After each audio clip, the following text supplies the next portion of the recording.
So welcome to Adventures of Alice and Bob, the podcast where we get root access to the people shaping the world of cybersecurity today and find out a little bit about their journey, what's brought them to be here, and the events that have shaped their career along the way, as well as maybe looking into what still keeps them up at night. Today, we're delighted to be joined by Omar Aviles, a security practitioner with over a decade of experience in incident response, threat intelligence, and security operations. He began his career in the Dominican Republic military, focusing on threat analysis and intelligence, and he's since worked with various organizations, including government agencies and private sector companies, to enhance their cybersecurity postures. So thank you very much for joining us today, Omar. A pleasure for me. Omar, how did you first become interested in technology and start your career? Well, it started very early in my life. I got my first computer in 1999. It's not that long ago, 1999, early 2000s, and I was 7 years old. So the first thing that I do was took it apart to know how it worked, And after I disassembled the computer, I didn't know how to put it back together. But I think that is what hacking is. So hacking for me is know something very good that you can make it work in a way that it was not intended to work that way. So that, was my first step into hacking. But cybersecurity as it is, I started on high school at 15, 16 years old. And can you still remember what that first computer was? Because I always like to ask people this because they often have fond memories of those early computers they got their hands on. Yeah, it was an HP Pentium 3, I think. I don't remember very well. I was very young.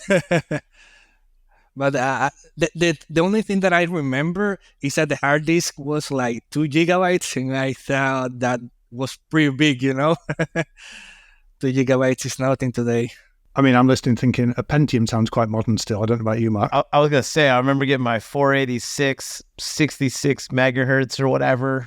They have like the turbo boost or whatever. And I was like, I'll need nothing else, man. I can hack everything with this. And then, yeah. And what was your family's reaction to you taking a computer apart and then not being able to put it back together? They beat me out. That was the first day that I got the computer, so you will know the reaction. And that time, the computer was very expensive, so for my parents, that was not very funny. And then from that point onwards, you say you went into college and then started getting an interest in cybersecurity. Was that always an obvious career pathway for you, or were you looking into other areas? I used to look for other areas. Actually, I didn't study cybersecurity or computer science at college. So what I studied was mechatronics, something completely different, because I thought that I knew something about computers and cybersecurity, so I wanted something more challenging. I didn't know that was this challenge, but cybersecurity is really challenging. But yeah, I switched from mechatronics to cybersecurity. And then as you switched into cybersecurity, what led you down the pathway towards joining the military? It was just an opportunity. So somebody asked me if I would like a job in the military. I said yes, and I started. I knew some things about cybersecurity already. On college, I learned a lot about coding, PHP, C, C#, and so on. So when you start by coding, you actually find vulnerabilities in somebody else's code. So I had pretty good knowledge on how to hack some applications and so on. So that was the thing that helped me go and get that role in the military. And what were those initial roles in the military that what you focused on there? Actually, it was about threat analysis. So I was focusing like more like a threat intel role. We can call like going out and researching threats that may face the Dominican Republic in the cyberspace and the strategies that the military can take to detect, respond to the threats, something like that. And I don't know about you, Mark, but I always find that some of our most interesting guests have started off their careers in the Navy and the military. They've got some really good experience there. Yeah, and I was curious too when you were doing some of the early code stuff and coming across like vulns. I mean, what was that like experience like? I always find that early part of my career that was like a very exciting thing when it first I don't know, some sort of bug class or something else, like when it first kind of clicks for you, like what was that memory like for you? Yeah, the first thing, like, guys, don't do it. The people that are watching this episode, but we were young. We made I think mistakes. we have like a permanent disclaimer on this podcast of like, don't do as we say any of us did when we were younger. But it's good. It's a good reminder. Yeah, it's all hypothetical.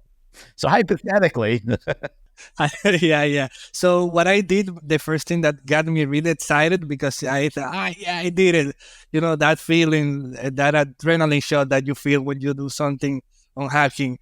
On the lab, on my college lab, I changed the DNS. So what I did is that I cloned.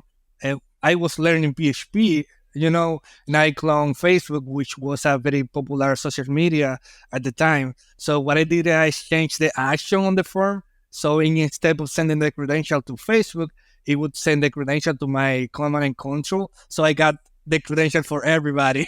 So we make fun of everybody because we actually log into those accounts and post ridiculous things like, hey, I like somebody, or I did this and I did that.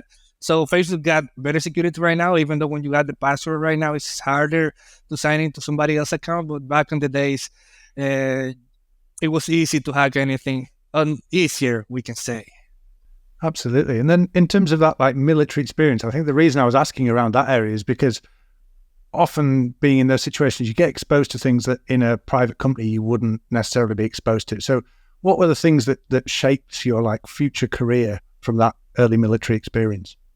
Yeah, I think that if anybody has the opportunity to start in the military, their cybersecurity career, it is a great start, because in the military you will see something that you will not see on the civilian work. Remember that you are facing threats for other nation states, and they're pretty advanced, pretty hard to investigate, and so on. So when you get your hands on those kind of malwares, operations, TTPs, it's easier for you to develop your career and other things. So it was pretty good for me because of that. I actually, I started on threat analysis, but on the military, I moved to cybersecurity operations and also incident response and digital forensics. So we had to protect the critical infrastructure on the country. So you will see a lot of malware, and a lot of attacks, a lot of threat actors. So you will learn a lot from that. And this is something curious for me. The best things that I have learned on cybersecurity has been from threat actors, like malicious actors. It's just like that. When you see their TTPs, you see something that, wow, that's crazy. Let me see how they did it, or how can I improve my detection mechanism. Are there any early examples you can think of things that you uncovered when you were just starting on that career that really blew your mind and really you thought, why did I not think of this before? Well, I don't know if I can say any of those experiences, but if I think on any of them, I will let you know. No, appreciate that. And of course, some of the things we're talking to Omar about today, he's got such a great set of experience, but of course, he can't always talk about all the things that he's done in the past and that he's worked with, because he actively contributes to investigations and things that are still ongoing. So really appreciate everything you're doing there and for sharing what you can with us today. So let's start to jump into some of these stories, some of the things that maybe you can share with us. And I know with your background in incident response, threat intelligence, security operations, there's lots of stories we can talk about, but let's start with a game of cyber tug-of-war, because I believe you were brought in as a consultant at one point to deal with a ransomware incident and actually found yourself in a real-time battle for control of the network. Can you tell us a little bit about how that all started and how quickly you realized that actually you weren't the only one trying to gain control of the situation? Yeah, that happened a couple times. It's not very often that you will see in that battle with a threat actor in the same server, both of you on the terminals try to kick the other person out. But when you are in that battle, it's very fun, So the first one that I remember, it was a ransomware incident. Actually, when I was working for the government, I used to work in the National Incident Response Team. I used to be a team leader leading the incident response team. So I was on that server, the domain controller, because, we got to the organization, the government organization that asked us for help because a part of our network was compromised by ransomware. But it was strange for me that only part of the domain forest was compromised by ransomware because they did it through a GPO, group policy object. So usually when that happened, they compromised the entire domain, not just part of it.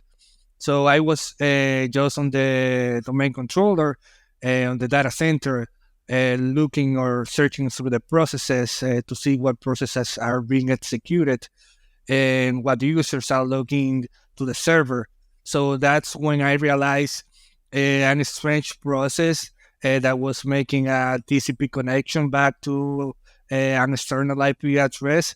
So when I tried to terminate that process, I didn't have the rights, the privilege to kill that process. So somehow the attackers realized that it was inside. So they kicked my session out. So I was freaked out, like, oh, holy ghost, holy cow, I need to be quick because they can infect the rest of the domain controller. So I get back into another account and I tried to kill the process and didn't let me. And, we went back and forth. He tried to kick me out. I tried to kick him out. I got the IP address of their command and control. I went to the firewall, logged that IP address, killed the process, restarted the server. And after all, I was very, excited with all the adrenaline on my body. But yeah, at the end of the day, we managed to keep them out. But we later discovered that they had VPN access to the organization. So they tried to go back in, but we killed and clean that out. Yeah. And well, I don't know if you have anything to say, but I have another great story with that. I'd love on that one actually. What time frame was that this was happening? Like years ago, or kind of like when roughly was this happening? It was years ago, like 4 or 5 years ago. Okay, and like one of the things that's always interesting, like in this scenario, for whatever you can share, right, is I imagine there was like, some existing kind of, security tooling, or like maybe like EDR or those kind of things. Like, was any of that stuff kind of lighting up at all, or were the attackers, just kind of sidestepping, or what did that kind of look like? The organization had an EDR. I wouldn't say the name, obviously. Yeah. But they bypassed the EDR. Yeah. And sorry, part of why I asked that was kind of a not that I assumed that would be the answer, but something I always like to highlight when we're on this podcast, because, one of the things that we always talk about is, for a lot of companies, right, they own, the same 10 or so different security products, technologies, et cetera. And yet, and you have all these compliance things you do, and yet you can still end up in the headlines, right? And one of the important things is that, kind of the example you have here of like attackers can get in and win in the face of EDR and all these things because specificity wins, right? Like they essentially know the different defenses of these products, what they look like by default, and they will just tailor things to bypass it. And so it's always important for defenders to think about like, what's the specificity of our information security program, right? Because we're a product vendor, right? But like just buying a product, a security product, and like throwing it in, that is not the end goal, right? Like how do you actually tailor it to your environment, right? Becomes like super critical. So anyways, I was curious in that case. And how did it's always interesting, these stories, because I go back, you've probably seen the movie Hackers, right? Yeah. And it's always funny with, scenes in Hackers where like there's the two of them trying to kick each other off the terminal. And granted, it's way more interesting Hollywood looking with like 3D things and all this stuff. But it is funny the number of times I both found myself as a hacker back in my teenage years, literally on the terminal when the IT person's trying to kick me out, and vice versa, and as a defender, like you're describing. And it's such a crazy experience. And like the one nuance, if you remember, it sounds like when you were on the domain controller, I think you were saying, like you were logged in as like administrator, but they basically had like a process that you still weren't able to kill. So whether they were trying to kind of protect their command and control, or I'm not sure what maybe they had specifically spawned, but it was that kind of a scenario. Yeah. That's cool. Oh, it's not cool. It's cool from like a technical nerdy perspective. We always got to be careful on this podcast when we're talking about like threats and breaches and everything. We're like, that's interesting. That's cool. obviously those things are like horrible to go through and extremely stressful, but obviously interesting from a technical perspective. It's like nobody wants to have it happen, but it is also, there is some version of fun, again, wrong words, as like a defender in hindsight, once the time has passed.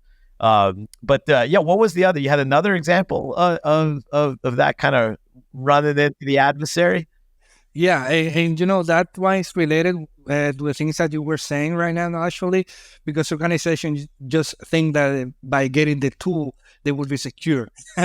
It's not, that doesn't work like that. So it's a tool. The name says itself, it's a tool. But you need to have somebody that actually know how to use the tool. And that tool need to be customized and tuned into your environment. It's not just that you have the tool.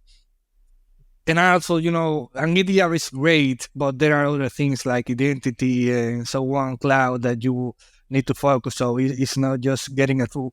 So the other experience that I have, well, one of the others, but the one that I would like to say is, most of the time when you are dealing with an advanced threat actors, they will leave persistence, and they will leave a second way to get back into your system. So there was this attacker that we knew that they were using Cobalt Strike, and we were able to kill that Cobalt Strike process, remove that from the system. But they kept going back in, and we kicked them out. They back into the system. We couldn't clean the system completely and start from the beginning because of the type of system. We couldn't do that. But at the end of the day, what happened is that they had a third-party IT management tool that nobody knew that was not from the organization, because even the organization didn't have an inventory of what are the tools that they have, the tools that they're using. So that was with Lockbit, I remember. And that one was hard because of that, because nobody knew that tool was not legitimate. So that's something very important to know when you are responding to an incident. So is this tool legitimate or not? So is it from the organization or is... No, and that's like a great example of obviously people talk in terms of like, the lol bins living off the land as far as like what's built into the OS and stuff. But super common of people just taking legitimate, IT management software, using that as a threat actor. And so it's one of those important things to be able to step back as a team and essentially like, do you understand the inventory of software, where it's not just looking for like what might actually be bad in kind of a strict sense, but it's like, hey, why do I have, one out of my 1,000 systems that is running like IT management from, name your company or whatever, that is not actually the IT management that we use. I won't name the vendor, but I used to love that back in the pen test days, right? Of bring your essentially kind of MDM equivalent solution, right? And like it doesn't trigger anything with EDR or filtering or any of that sort of stuff, right? It gives you all the same privileges, administration, command and control, and those become difficult things. I'm curious in those scenarios, like how do you think about it? Is the response side of cleaning these things up, like, is there any stuff that you kind of think about as like, good practices or thing you like from the kind of defender side of, kind of prevention or anything else? Like how you think about that? Yeah. So let me just add this very quick. That tool executed itself as an anti-authority system. So that is very important. So the organizations need to have the control of what privilege they are giving to the tools, because this tool, as an attacker, is you have the tool, as a foothold anti-authority system. So you have the jewels of the crown. So nothing much to do. So my approach on responding to those incidents. So people think that, when they have experience with responding to incident, things get very manual, so automatic. You know how to do and do this, do that. But it is great if you can follow a framework, even if it is a framework created by yourself or your organization, or a third-party framework like NIST, incident response process, and you have your playbooks. If you're responding to a ransomware, have your ransomware playbook. It's great because you forget to do things to check this specific process, this directory, this folder. But if you follow those frameworks, those playbooks, it's better practices, first of all, but it's better for you to make sure that you are not leaving any persistence back in the computer on the system. Because some systems, you can actually erase everything except from zero, but some other systems you cannot add. So you actually need to go find the thread, clean the system, and go back and keep going. Yeah, I mean, there's some really interesting things because we've come across it time and time again in recent breaches where high-profile organizations have been breached and they've used off-the-shelf remote access tools and software because, you know, people just assume, oh, it's supposed to be there in the corporate environment, but it gives attackers a fantastic, you know, persistence mechanism. And when you start actually talking about Cobalt Strike, we've heard many stories over the years of environments where pen testers have got in and left a shell for them. You know, they've set it up for themselves and they haven't cleaned out the environment. So they've left something, you know, an interpreter thing that you see just scanning for the right ports on the network, finding default ports, default creds, and they've done all the work for you. So it's really important to never make those assumptions. You've got to, you know, you can trust, but you've got to verify that thing is supposed to be there, that port's supposed to be open, that, you know, remote support solution is supposed to be deployed. So yeah, I think that's really, really interesting angle, and something like, you know, you and Mark both said there, it gets missed by the traditional security toolings because it's not necessarily a malicious tool. It can just be used, like you say, at the NT system level to then do anything he wants on a machine. And when we're talking about kind of that level of maliciousness and deploying tools, and there's obviously the threat actors out there. You've mentioned dealing with ransomware incidents, and you know, these are things that people bring someone like yourself into because the systems go down. They're losing access. They're losing access to systems, data, files, losing control of the network, and they realize they need to do something. But actually, there's the whole world around corporate espionage, which I believe you've also been involved in, which is a lot more subtle and a lot stealthier. How is it you start to even uncover that corporate espionage is going on? That is very interesting. And I will say that for the normal cyber attack or cybersecurity incident, there are two ways how organizations usually detect the incidents of cyber attacks. I'm talking about normal organizations. Of course, there are some organizations that have a better level of cyber, you know, very maturity level. But most of organizations detect the incidents two ways. First, antivirus, EDR, firewall tell them that something is wrong. Something is happening. We found a malware. We found disconnection, something like that. Or second of all, the hackers themselves, the organizations that they're having hacked, which is what happened with ransomware. They put a big note on the screen. You have been breached. You are having compromised by ransomware. We have your information.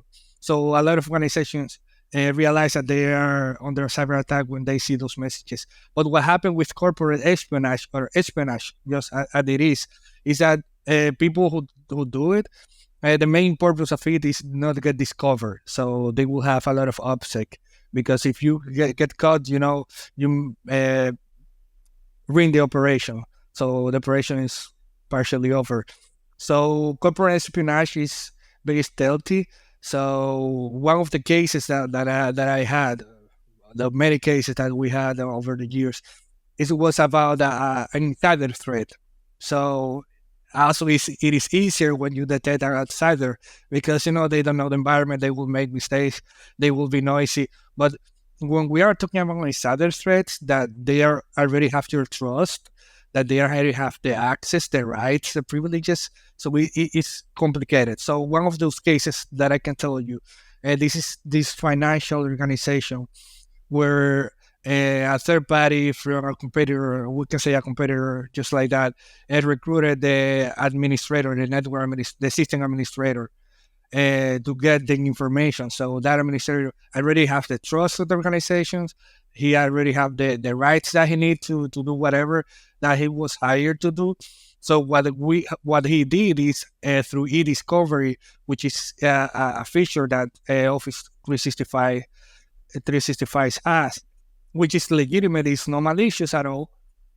But he used that to get the emails from the CEO, the HR manager, the financial manager, and with that information, he extracted that information and gave it to the competitor. So it is not very easy for a security tool to give you that information that you are being attacked through that, because the person who is doing that is the person who is supposed to do that. So how you detect that? So pretty much how the way that we detect that was through threat hunting. So just one of those days that we're doing threat hunting, and we discover something weird about this system administrator who is downloading those emails from the CEO, from the HR manager. And we didn't talk to him, because if we talk to him, he will say he will make something up.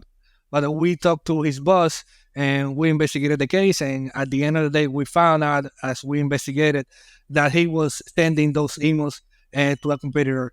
It was not very smart from him, because he was using his own corporate email to send those emails back to the competitor. That's how we were able to trace back those emails. But yeah, that's something really hard to detect. But the organizations need to have a strategy on how to detect insider threats. That is very important. Did the company, so by the sound of it, the company weren't suspicious of this employee? They hadn't brought you in to investigate if something was going on. You were just doing a threat assessment engagement, looking for malicious activity, and uncovered this as part of it. Yeah, that's right. What would be your advice to organizations who maybe, they think, okay, this could happen to me? I know we've talked to Paulie Januszkiewicz before, who's been brought into these when companies have had suspicions that employees are maybe not doing something in their best interest. But if you have no idea, who guards the guards? Who watches the watchmen in this situation? And how do you start to think about that? Who watch the washer? So that is very important. And it is easy to say. I would say just compartmentalize your department. Everybody a person cannot have all their rights. But however, that will not apply to all the organizations, because you will have small businesses that they only have one IT guy. So who will watch the IT guy? So that is, for me, a complex issue that we have. So that has to be with identity management and protection. That has to be with policy compliance, or many things that will depend on the organization. But what I would advise is that nobody should have the right to do everything. Yeah, and controlling access to those rights from Marc that's a big thing, isn't it? That kind of least privilege approach and the just in time. So people have to justify when and why they need them. Yeah, absolutely. I mean, it's super interesting on your example, right? Like, in the same way that there's like, we were just mentioning earlier, like, you think from a systems perspective, like living off the land, like known good binaries. There's also like, I think a lot of companies that maybe they kind of think about stuff like that. But then when you get into like, cloud SaaS environments and like different functions that are just perfectly legitimate to call, and in a lot of the cases where it's perfectly legitimate for the person that is actually calling it, it's just maybe not them, or it is them from an insider threat perspective, which is even harder. But it's one of those kind of things where it's like, do you know kind of what are all the kind of privileged actions in your environment that you're, should be monitoring, should be alerting, and what are the ones that are like, such important privileged actions where, the kind of false positive, if you will, is like worth it, right? Where like just having that secondary like check on like, this is the actual IT person doing the discovery or whatever of our CEO or something, you know what I mean? Like there's probably like different, things to carve out there, but these things we're talking about here, I mean, it becomes really hard, especially for like, your average company, and even larger companies where like, people are trying to do a lot in IT and InfoSec with very little resources, don't always have the, if there is the know-how, like, do you even have the time to kind of tailor these level of things to your environment? It's the very hard struggle, but and I think made even harder in a scenario like what you described, right? Of like an insider threat. Most companies are not ready, so it's a pretty cool thing to be able to threat hunt and actually find such things is fantastic. Yeah, and there are security solutions that go on behavior analysis for the employees, but nobody has no every organization have the money to get those tools. They're pretty expensive. But yeah, it's not as easy as we want. It's not, and UEBA is a really difficult thing to get right because depending on the company, behavior can vary over time based on project work. My colleagues would tell you I behave very strangely at times, and it's, very hard to then sort of track what the person should actually be doing. So that those kind of technologies can be very false positive prone and very difficult to actually get down to a granular level unless you have employees doing very specific tasks consistently. One of the things that interest me is kind of the rising identity threat actors, and we've seen groups like Lapsus where teenagers are able to compromise some of the largest companies on the planet. And one of the techniques that they'll do is they'll advertise on Telegram and reach out to employees and say, we'll pay you money to give me your credentials or deploy some remote access tooling, which is obviously a bit more sophisticated than, just slipping cash to the system administrator to send you emails directly. Have you come across any more sophisticated examples like that where people are trying to deploy remote access tools and gain backdoors for corporate espionage? Yeah, of course. We were hired for this incident, to respond to an incident because the organization has a suspicion that they were the target of some cyber attack.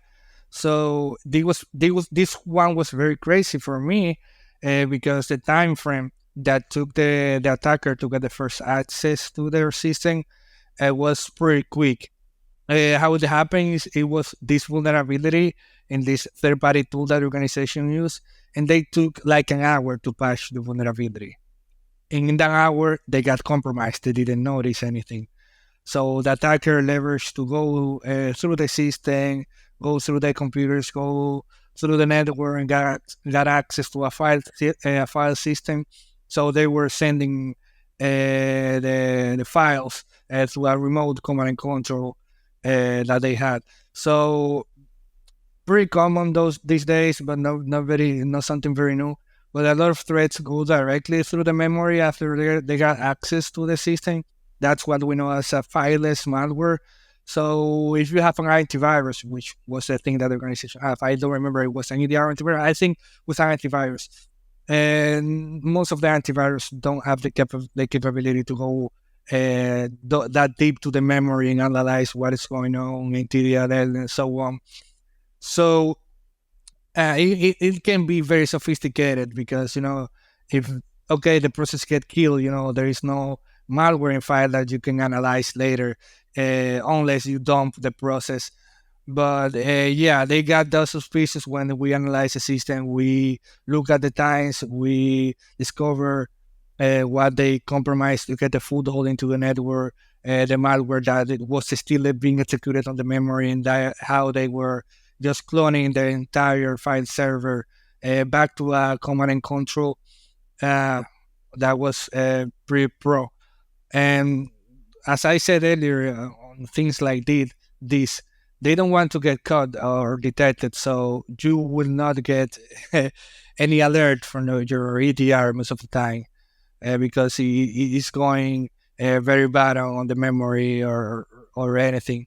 So for me, this is important to have not just the EDR, but a team that can do it all. So you need to do threat hunting. You need to have somebody on threat intel, threat detection, security operations. It's a lot of people and a lot of knowledge. More than the people, the knowledge, the years that will take somebody to be trained on this and to do a good job on this. I think that's the reason a lot of companies are outsourcing their cybersecurity to third parties, but this is very complex. It's not as easy as it was 15, 20 years ago.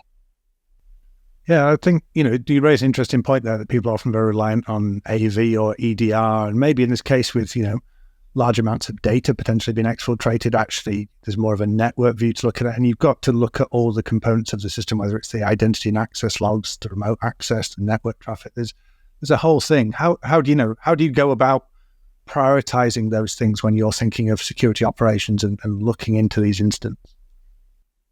It will depend on the context of the organization. So you need to identify what is important for the organization, because you cannot handle other organizations the same. A bank is very different to a university, so there will be two totally different approaches. So I will say that first of all, you need to identify what is the jewels of the crown, and then look for approaches how to protect that. And when I say protect that, is how to detect the response to that, because you will get compromised. So the only thing that you can do is to know how to detect and respond to those threats. And I guess raise the bar as well to make sure you're not the lowest hanging fruit. You're not the easiest victim there. There's things that a lot of the time, the instance you're talking about, ransomware and kind of some more general attacks, just raising your security bar above similar companies will do a lot to protect you against those attacks, I guess. Yeah, you're completely right. That will do everything because, when we are talking about ransomware actors, most of the time, or they buy an access from an access broker, or they just will go for the low-hanging fruit. So if you have, let's say, RDP exposed to the internet, you're an easy target. They will try to exploit that RDP, or if you have SSH exposed to the internet, they will try to exploit that. So try to not expose what you don't have to expose. And if you have to expose anything, make sure that you have the processes in place to protect that. So if you have to expose RDP because the network administrator, the system administrator is working from another country, make a whitelist. So only that IP for that system administrator can actually log into that RDP. So that's very important.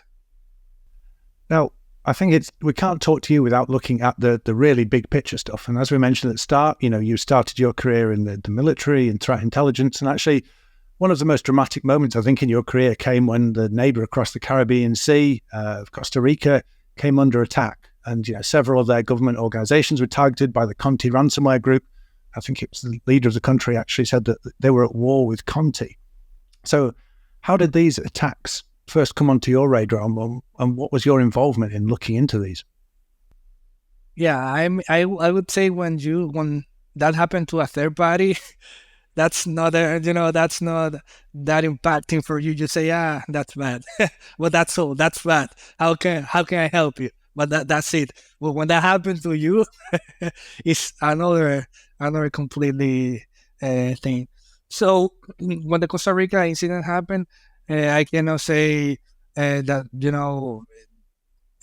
we handled that incident, but actually I know the people who did it, and we did something to help them because we have an incident response. We have a pretty united community when everybody will help everybody, and even in the region. So here in the LATAM region, on Latin America and the Caribbean, we have a very close relationship with the other countries about cyber. So if something happened to somebody, we will try to reach out to help. So that's what we did. So we reach out. What can we do to help you out? This is this intel. Try to use this intel, or let's do that. Let's connect. Let's chat, and let's share this information because we knew what was a threat. It was Conti. So Conti is an old threat. But it was different in Costa Rica because they were not interested in money, so money was not a reason. So that was something new for us because why would Conti attack Costa Rica in that way, but not the big organizations, the big companies, but the government? What they had to do with that? Why was not the money the main part of that incident? We knew in the early stages of the Ukraine war that Conti started working with Russia. So what interested he would have Russia and Costa Rica. Costa Rica is a country that they even don't have an army. So they don't have a military. So why would you attack a country that they don't have a military? So that makes us think that can happen to us.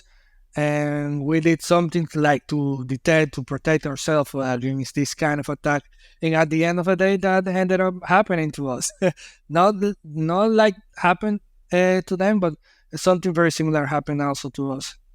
But you were better able to defend against those attacks because you'd kind of been preparing for that. You'd seen maybe some of the tools, techniques and procedures that were being used. You had an idea of how the attacks might come about. Would that be fair to say?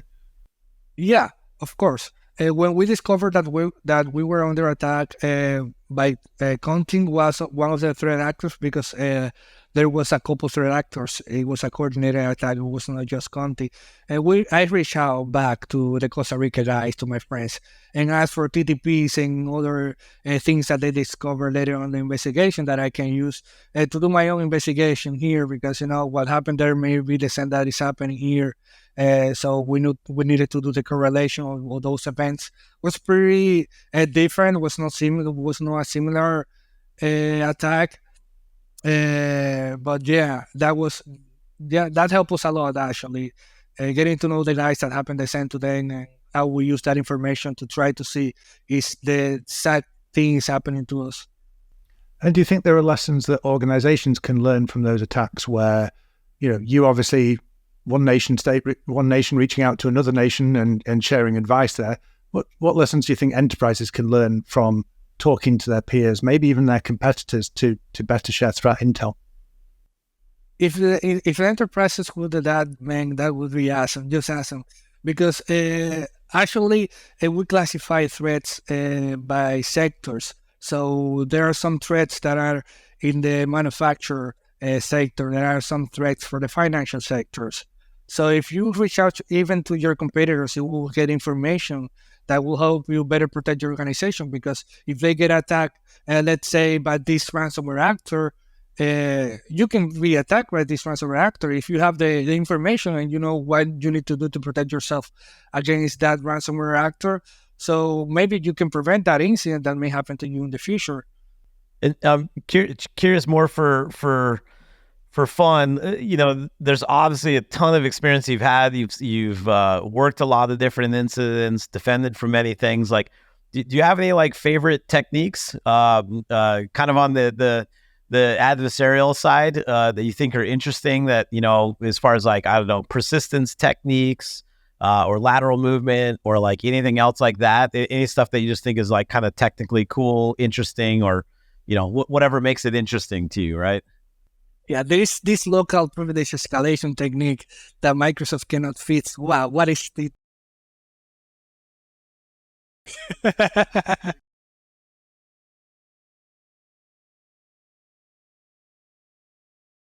Wow, I have the name on my tongue, but I don't remember the name. But well, I used it recently in the conference because I have seen that in a couple of incidents, but that is pretty cool. Wow. If I remember the name, I will tell you. But basically, what it does is in the domain controlling on an Active Directory environment, any user is able to register up to 10 computers. So with that, you can register a fake computer. You can use the token for that computer. So you can do something with the token, use it in the memory of the same computer, and you that way gain local administrator access to that computer NT system. I don't remember the technique name right now. I don't remember either, but I know what you're talking about. It is a fantastic technique for sure. Yeah, and what is cool and crazy about this, if you go to the official documentation for Microsoft, they will say that that's the regular behavior, even though when that is used for privilege escalation, they cannot fix it on the on-prem. So you need to go cloud in order for you to be safe from that technique. So if even Microsoft say, that's what it is, we cannot fix it, go to the cloud. So everybody who has a system, who has an Active Directory on-prem is vulnerable for this, unless they do some custom changes on the Active Directory. Very, very cool, man. That is a great example. Any others that you got that are favorites? Oh, just the regular ones that always use process halloween, that is used a lot. And for lateral movement, what is used a lot is RDP, SMB, the regular things that we see every day, but not one that I can say that's super cool. Yeah. No, that's a great example, man. And it's it kind of goes back to some of what you were talking about earlier, right? On like certain kind of detective capabilities and stuff, where like there is like a level of like constraints around attackers as far as like what they actually need to be doing, right? And so if you think about like those different choke points, you're mentioning like somebody might be moving laterally via RDP, SMB, whatever it might be. And being able to model out like what is normal for your environment. It kind of goes back to the example of like that you gave, where somebody was bringing along some like IT management tool, using that as kind of their back door, right? Which is like not standard for the organization. And I always find it very interesting when people look at like, their most privileged identities and accounts in their environment, and have they actually put just kind of basic detections around like, how are they normally used? What does actually good look like, right? Versus like, a hello world, somebody firing off like PS exec in a way that like maybe is not what, people are doing, So. Yeah, and so something that I can say that is still very crazy for me, even though when we have seen that in a lot of incidents. And by the way, there have to be a balance between operation and security. So if it would be for us, the security guys, it would be impossible to operate a company. Yeah. But yeah, there have to be a balance. But something that I have seen a lot is that system administrators love to write password and usernames and TST files on the desktop. So when attackers go to the profiles of the system administrator, most likely, not most likely, but a lot of times they will find a password and plain text on a TST file on the desktop. You're not doing anything to win over system administrators in this podcast, Omar. You've said that they can be bribed, they're not very clever, they send off their emails, and now they write their passwords in plain text files on the desktop. So apologies to any system administrators who are listening, or maybe some lessons to be learned, who knows? Yeah, I know that they have a lot of things to do, and that's why they do these kind of mistakes. But yeah. Yeah, well, and there's also, a degree sometimes in our industry of complacency of people think, well, I know everything about security, or, I know more, so therefore I can, and some people wear it as a badge of honor, don't they? I'm logging in as an administrator because I have the power in an organization. And actually, you tend to find that people who really understand it I don't want those privileges assigned to me permanently. I want to access them just when I need them for security reasons. So always interesting lessons to be learnt there. I'm curious, before we wrap up today, what lessons do you think can be learned? Is there anything specific to the LATAM region or the Dominican Republic that you think's, different in terms of the threats and the attack techniques that you see?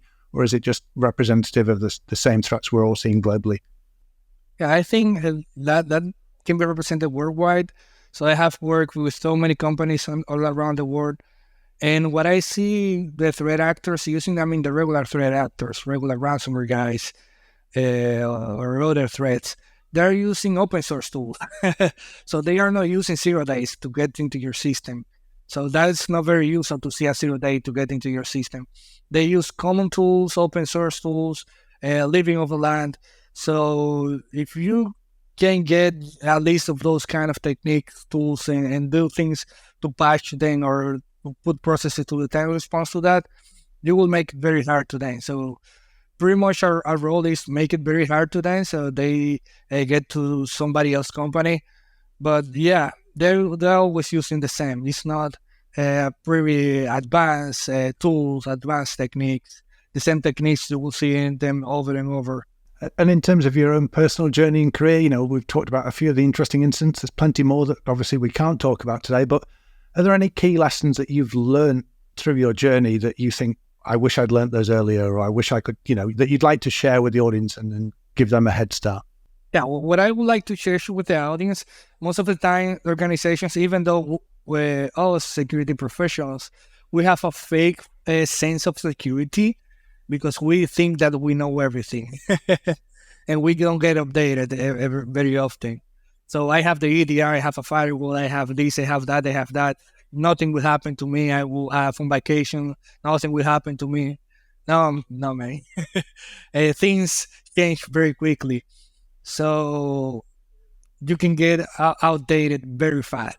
So the best advice that I can give people, get to know people inside the cybersecurity community, go to conferences, and learn things every day, because that's what is going to help you out with the detection and response.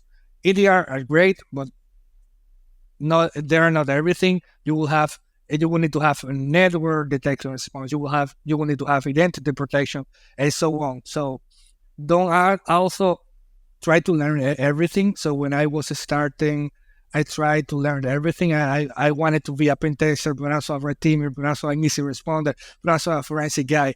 That doesn't work like that. So try to specialize in some fields that can actually bring value to yourself and also to the companies or organizations you work for. And just listening to you today, it's funny, when I'm on this podcast, we're doing the interview, but I also feel like I'm already listening to this episode, and I'm sure I'm going to rewatch it again, because I think your kind of passion for what you do in security is infectious and completely comes through. And especially for folks that might catch this podcast, just the audio version, definitely if you get a chance to watch like the YouTube clips, I think it's fantastic, because I think your passion is infectious, man. And I often say things like that. But I think it's what you said kind of at the outset, right? Like that kind of hacker mindset of being curious and everything else, right? And what you just were saying, right? Like it's constant self-learning and teaching and just absorbing, and you just have to be passionate about it. And you very clearly are, man. And we just really appreciate having you on today. Absolutely, yeah. And I think that the point you made there around continuous learning is really important. Someone once told me that security is a journey, not a destination. You're constantly on the journey, you're constantly learning. You'll never, like you said, you'll never be able to stop all attacks, but you can stop the easy ones, you can stop the low-hanging fruit, and you can keep moving things forward. So I think that's a great message for the excuse me, I'm not getting emotional, I'm joking. It's a great message for the audience to take home there. So Omar, if people want to find out anything more about you or what you're up to and follow you, where's the best place to track you down? I think they can go to my LinkedIn. So just look for Omar Aviles. I used to be called Avilez, when we use fancy hacker name, but now it's just Omar. That's great. Well, we'll make sure that the links to Omar's LinkedIn there without his hacker name are in the links on this podcast, so you can track him down and see what he's up to and follow him there. So thanks very much to our guest, Omar Aviles, today for all your advice there, all your experiences that you've shared with us. I think that's some fantastic stories, from taking that computer apart and not being able to put it back together. And hopefully we never actually found out if you can put a computer together again these days. I'm assuming you can. Awkward silence. I'm going to take that as a possibly. So thank you very much today. No, he can put a computer together. I think he's got it now. It's good. No, really appreciate you, and really appreciate all the things you've been doing, not only to keep the organizations you work with safe, but also to keep your country safe with the efforts you've been doing there. So we appreciate that. Thanks as always to my co-host Mark Mayfrey and our super producer Jesse, as well as the team at Beyond Trust who make this podcast happen. I'm James Maud, and this has been The Adventures of Alice and Bob.